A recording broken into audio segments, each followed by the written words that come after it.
फार दीडशे लोकांची सेवा केली आहे.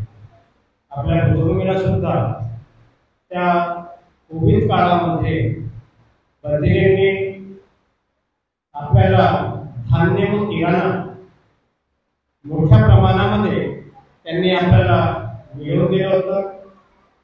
बंदिरेंनी मी हे अजून अपेक्षा करणार आहे की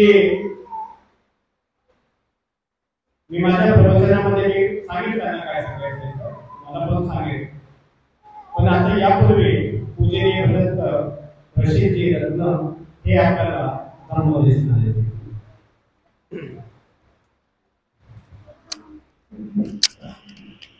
नमो बुद्धाय, नमो धम्माय, नमो संघाय।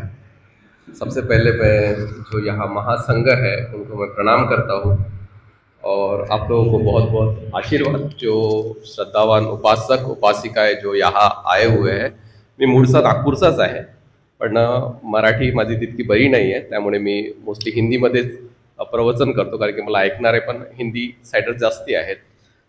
और आता रिसेंटली अभी हमने एक धम्मचक्र प्रवर्तन जो हुआ था 14 अक्टूबर 1956 में डॉक्टर बाबा साहब अम्बेडकर जी द्वारा, उसके बहुत सारे लोग साक्षीदार भी है। और हमारे जो बड़े बंदे जी है, जब जब्बार पटेल जी ने जो मूवी बनाई थी तो जो लास्ट में जो वंदना है बंदी जी के आवाज में ही है, आप सब लोगों को पता होगा। तो ये जो बाबा साहेब ने जो धम्म चक्र जो गतिमान किया है, ठीक है, इसका मतलब ही ये है कि उन्होंने दुख चक्र को खत्म करते हुए एक सुख चक्र गतिमान किया है समाज के लिए, बरोबर है। ये सुख चक्र जब उन्होंने गतिमान किया है, लेकिन जब मैं फेसेस देखता हूँ लोगों के, जब मैं लोगों के घर पे जाता हूँ, मिलता हूँ, ऐसा सुखी नहीं लगते हैं उन लोग। अच्छा, मुझे देख के लगता है कि मैं सुखी हूं करके? क्या लगता है आपको? कैसा? चलो हाथ उठाओ, मुझे देख के कितने लोगों को लगता है कि मैं सुखी हूं करके? बस इतने ही लोगों को। मतलब मैं दुखी हूं?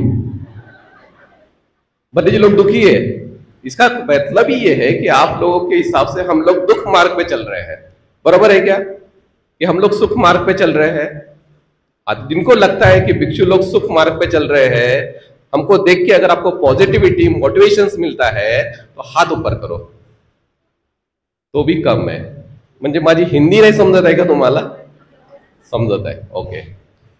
तर भगवान बुद्धांनी हा जो धम्म दिलेला आहे, हा सुख तुमच्या जीवनामध्ये आला पाहिजे, त्याचा करता भगवान बुद्धांनी तुम्हाला हा धम्म दिलेला है। सॉरी, मैं मराठी में आ गया। तो मैं कहने का मतलब यही है कि बाबा साहब ने और भगवान बुद्ध ने जो हमें धम्म दिया हुआ है, वो हमें सुख लाने के लिए ये धम्म दिया हुआ है।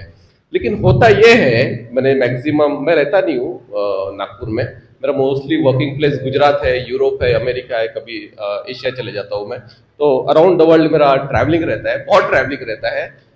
ऐसा रहता है कि कब कौन से देश में रहूँगा कुछ भरोसा नहीं रहता है। तो मेरा उधर में धम्म देशना और धम्मा टॉक्स और मेडिटेशन के लिए मैं जाना आना रहता है। तो मैं उन लोगों को देखता हूँ, आप लोगों को देखता हूँ, तो मुझे ये समझ में नहीं आता है कि हम लोगों को बोला जाता है कि हम मूलतः इसी धर्म के हैं, लेकिन इतने कॉन्फ्लिक्ट्स है, इतने प्रॉब्लम्स है, घर घर में प्रॉब्लम्स है, विहारों विहारों में प्रॉब्लम्स है, मन में इतना दुखाव है, तो हम लोग सही मायने में धर्म प्रैक्टिस कर रहे हैं कि अधर्म प्रैक्टिस कर रहे हैं? एक बहुत बड़ा प्रश्न हम जैसी जो युवा लोग हैं उनके सामने आता है। क्योंकि आप सब लोग आदर्शवादी हैं, जितने भी बुजुर्ग लोग हैं, जितने भी ओल्ड एज लोग हैं, वो सब आदर्शवादी है। तो इन लोगों में बहुत सारे प्रॉब्लम्स मुझे नजर आते हैं।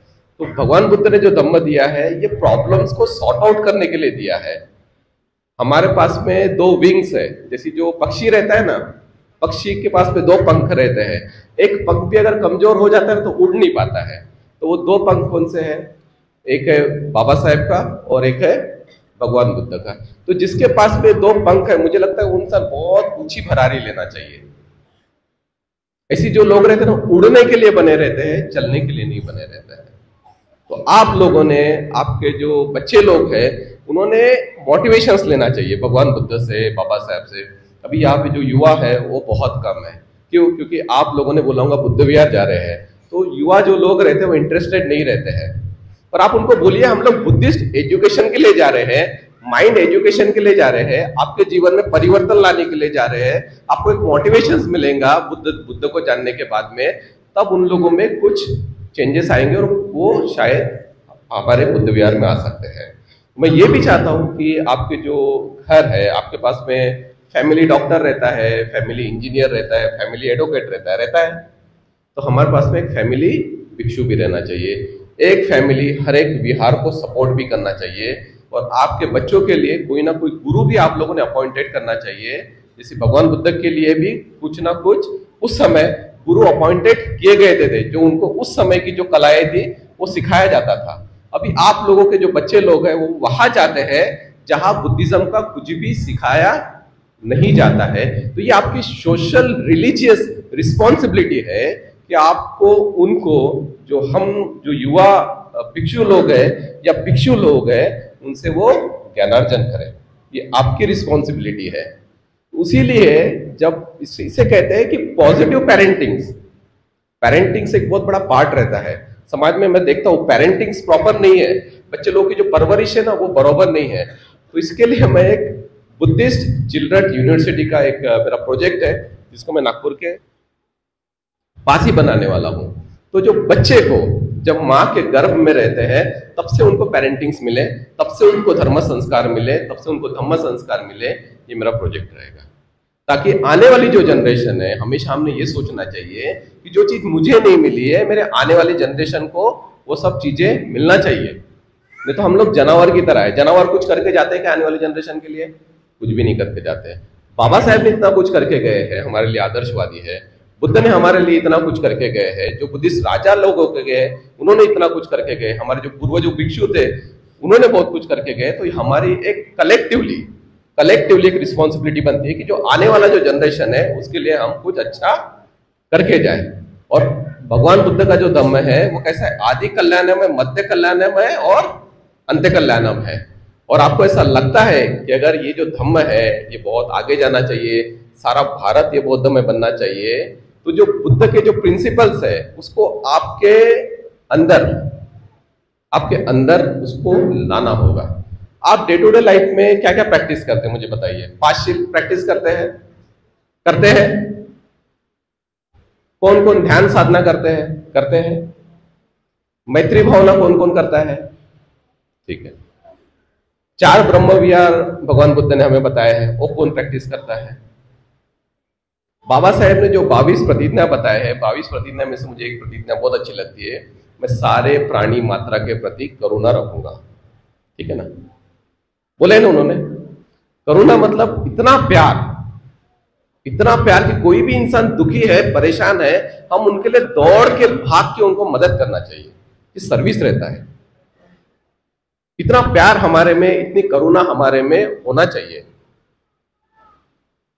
तो तभी आप जब सर्विस करेंगे लोगों की, तभी आपको ज्यादा पुण्य मिलेगा, आप धम्म में और प्रतिष्ठित होगे।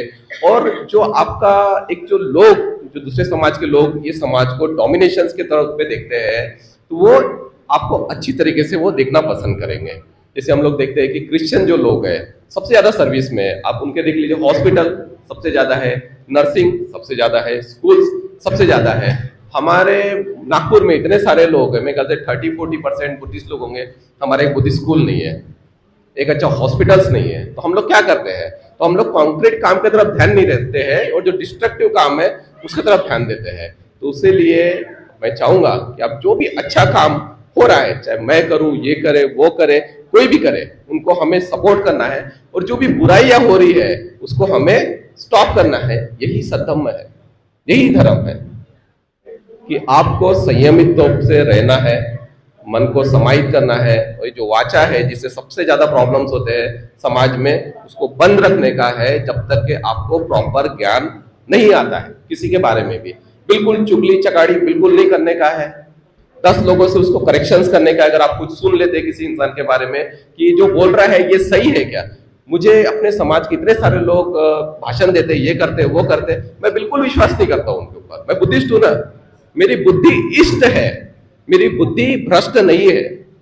तो हमने उनके ऊपर विश्वास नहीं करने का। सबसे पहले हमने अपने धर्म गुरु है, जो इंटेलेक्चुअल लोग है, जो होशियार लोग हैं, उसको क्रॉस चेक करने का है कि ये जो बोल रहा है ये सही है कि नहीं है।